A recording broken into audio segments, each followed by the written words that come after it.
শিক্ষার্থীদের স্কুলে ভর্তিতে আর লটারি ব্যবস্থা থাকছে না বলে জানিয়েছেন শিক্ষামন্ত্রী আনম এহসানুল হক মিলন। সোমবার 16 মার্চ বিকেলে সচিবালয়ে এক ব্রিফিংয়ে তিনি এ তথ্য জানান।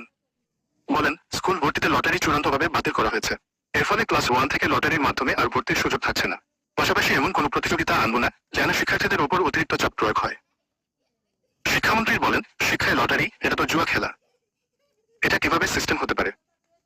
আমরা লটারি পদ্ধতি বাতিল করেছি, আগে থেকেই জানিয়ে দিলাম। তবে কি পদ্ধতিতে ভর্তি হবে সেটা আলোচনা করে সিদ্ধান্ত হবে। তবে খুবই সাধারণ পদ্ধতিতে পরীক্ষার মাধ্যমে ভর্তি হতে পারে। শিক্ষায় বরাদ্দের ঘাটতি আছে জানিয়ে এহসানুল হক মিলন আরো বলেন, লটারি ইজ নট সলিউশন। সমন্বিত ভর্তি সিস্টেম আমরাই করেছিলাম 2001 সালে। আপনি যদি অন্য দেশের সঙ্গে তুলনা করেন তাহলে দেখবেন তাদের বরাদ্দ এবং আমাদের বরাদ্দ কি এক। তবু আমরা এসে প্রাথমিকের বৃত্তি পরীক্ষা নেওয়ার ব্যবস্থা করেছি।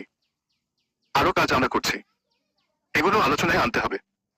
শুরুতে শুধু প্রথম শ্রেণীতে ভর্তির ক্ষেত্রে লটারির পদ্ধতি চালু করা হয়। 2011 শিক্ষাবর্ষ থেকে সরকারি মাধ্যমিক বিদ্যালয়গুলোয় যেসব বিদ্যালয়ে প্রথম শ্রেণী রয়েছে, প্রথম শ্রেণীতে ভর্তি পরীক্ষার পরিবর্তে লটারির মাধ্যমে শিক্ষার্থী ভর্তি বাধ্যতামূলক করা হয়। পরের বছর বেসরকারি বিদ্যালয়েও একই পদ্ধতি চালু হয়। তবে দ্বিতীয় থেকে নবম শ্রেণী পর্যন্ত ভর্তি তখনও পরীক্ষার মাধ্যমেই ভর্তি সম্পন্ন হতো। করোনা ভাইরাসের সংক্রমণের কারণে 2021 শিক্ষাবর্ষে সব শ্রেণীতেই লটারির মাধ্যমে শিক্ষার্থী ভর্তি শুরু হয়।